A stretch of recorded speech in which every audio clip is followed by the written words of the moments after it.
Every story has a basis in reality somewhere, somehow, even if it's not the main premise or the world it's written in. Maybe it's the setting of a war-torn ancient empire. Maybe it's symbolic of the history of our world or a vision of where the future could take us. Maybe it's a story based on a fable, based on a myth. Whatever it is, the only way we as people can understand a story is if it relates to our real lives in some way. I erased the lines I'd just written on my digital notebook as I anxiously looked at my bus schedule, then the clock, for the 5th time in as many minutes. "Where is it?" I mumbled to myself, staring down the street at oncoming traffic. I knew I didn't need to be nervous. There's a reason I always arrived at the bus stop at least 5 minutes before it was due to arrive, usually closer to 10. But sometimes, when it was running particularly late, as it seemed to be today, I began worrying that maybe I'd misread the schedule and missed the bus, as if I didn't take this same bus every week. I was just worried about missing my transfer, I told myself as I tried to relax. I only had about 7 minutes of leeway between making the second bus or having to walk the 15 minutes home instead, which wouldn't have been a terrible thing today, as the March weather this week had been warm and sunny for a change.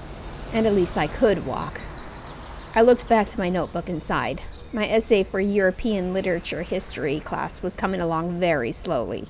Even though we'd been given half the class to go to the library and begin researching, I still didn't know what topic I was going to write about.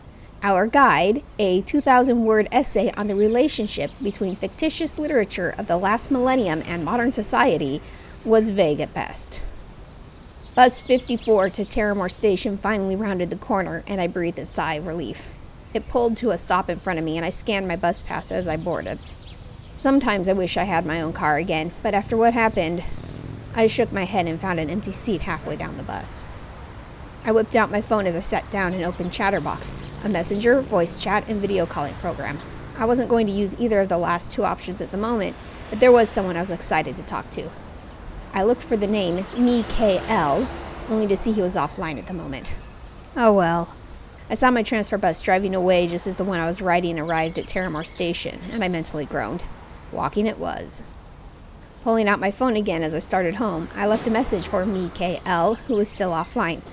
Bus ran late again. Walking home. See you soon. Taking a deep breath of fresh air, I looked around the city. People on foot and bicycle peppered the streets and sidewalks. A few cars drove down the street, but most were probably in nearby garages since street parking was prohibited in this area. Business windows blazed with signs announcing the special deals they offered on clothing and food. Cafes and bars declared their Magitech-enabled internet, hoping to draw in customers after the sun went down. But it wasn't all concrete and glass. Trees lined the wide sidewalks, and most buildings had gardens on roofs and planters on windowsills, though there weren't any flowering plants yet this time of the year. I left the commercial district and crossed the street to the city park. Children were playing on a playground a short distance away, and dogs ran around the dog park. In the distance, I could hear a musician performing on a small bandstand that was currently out of my view. 10 minutes later, cat meows greeted me as I entered my second-story apartment, demanding their daily snack, a spoonful of canned food they received once a day. They always acted as if they were about to starve to death if I didn't feed them immediately, despite always leaving dry food out for them. "Hi, kitties," I greeted them, crossing the room to drop my school bag next to my desk. Taking their food from the fridge, I spooned them each a portion, refilled their kibble bowls, and gave them fresh water. Finally, I sat down at my chair, put on my virtual reality headset, and slipped on my VR motion-controlled gloves. Since it was Friday and I didn't have work or school the next day, I was excited to kill the entire evening relaxing and playing games. Homework could wait. As my computer loaded up, I was treated to a virtual tour through an ocean landscape. I alternated load-in screens between an ocean swim and a space tour every few months, and it was water season at the moment. Chatterbox opened automatically as I logged in. Almost immediately, it began ringing as I got the call I'd been waiting for all day. "Shark," said a voice with the sexiest Swedish accent I'd ever heard. "Shark," I replied. It was a running joke between us. In Swedish, H-A-J, pronounced hi, means hello, and H-E-J, pronounced hey, means shark. "How was your day?" Mikael asked.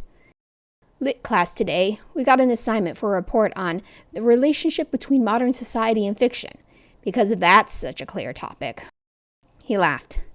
"You should write about that one series you like, where everyone has orgies all the time." I laughed with him. That's not what it's about, and you know it. Besides, I doubt the teacher would appreciate a comparison about real life and fantasy sex scenes. It didn't say you couldn't write about it. No, I repeated. Well then, what are you going to write about? I sighed. I don't know yet. I tried writing something on the way home, but it sounded too cheesy. Well, I'm sure you'll think of something. You're smart like that. I grinned. Thanks. So, you ready to play? I'd been loading up the Book of Shikara while we were talking. The Book of Shikara was the most popular fantasy multiplayer game since Magitech virtual reality became an affordable household thing. That's actually where I'd met my not-quite boyfriend, Mikhail. We'd been placed in the same raid by a random dungeon group generator, and it hit it off immediately. I'm already on. You're so slow. I missed my transfer today, I said as I entered my login information. Aww, he said in mock sympathy. Go faster next time. The bus ran late again. I already told you that. I just woke up, he said. I snickered. You slept all day again? Yup, it's great. Sleep all day, stay up all night. You should try it. I would, except I have these things called work and school I'm required to do. Not an excuse. Just because you don't have work doesn't mean I don't, I chided him. Maybe you should get a job. The fact was, he'd tried to get a job several times, but he had some mental health issues that prevented him from being able to hold one for very long. I could sympathize. I also struggled to find a job I could stay with after my car accident. Nah, he said idly. Too much effort. You on yet? Of course, I said as the world loaded around me. Awesome, Mikhail said and sent me a group invite. Granted, we were the only two in the group. Aaron, the friend I'd originally started playing the game with, had put it aside since he'd found himself diverted by a side project that is going to change the world as we know it. The game could be played in either first-person or third-person view. I personally preferred third-person because it was easier to see approaching enemies. Also, the game had excellent taste in armor design and mounts, and it was difficult to see your own appearance if you were looking through the character's eyes. I got a notification telling me I had mail in my in-game mailbox. "It's from you!" I exclaimed as I retrieved it. "I know!" I could hear his grin. "Happy birthday!" I laughed.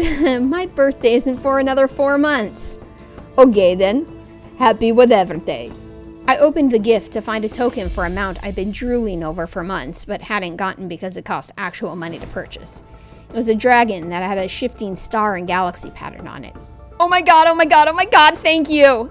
I heard him laugh, just as happy at hearing my excitement as I was at receiving the gift. "You're welcome." I quickly ran over to the mount vendor to redeem the token. I was exceedingly glad we decided to end our last game session in a major city so I wouldn't have to wait until we came back. Sitting atop it with my custom-colored blue and white armor, I felt on top of the world. Or the universe, as it was. Mikhail, or as he went by in-game, Oyakid, quickly caught up to me. I'd run off without him in my hurry to redeem the token. "Looks great," he said. "Thank you, thank you, thank you!" I squealed again. He laughed. "You're welcome. So, where do we go now?" We spent the next 8 hours running around the world of Shikara, following a number of side quests and doing dungeon runs for loot and better gear. We were both on the low side of mid-game level, but we were having more fun running around and exploring rather than power leveling our way to the top. By 2 hours past midnight, I had to beg off. I wanted to keep playing, and since it was the weekend, I could have, but I was exhausted from work and had to keep some kind of regular sleeping schedule. We logged off the game and ended our chat with our usual goodbyes. "I love you," I said. "I like you," he replied. I smiled and said goodnight, and then hung up. And that was why I called him my not-quite boyfriend. I knew he cared a lot about me and accepted my feelings for him, but wasn't ready to use the big L word yet. But it didn't bother me. I knew when he was ready, he'd say it. Talking to him and spending time with him was enough for me right now. After all, we weren't anywhere near each other geographically, and neither of us could afford the cost of transport to visit each other yet, so I was willing to be patient. Running through my nightly routine of slipping into my PJs, brushing my teeth, and taking my sleep medication, insomnia sucked. I stumbled into bed and was asleep nearly as soon as my head hit the pillow.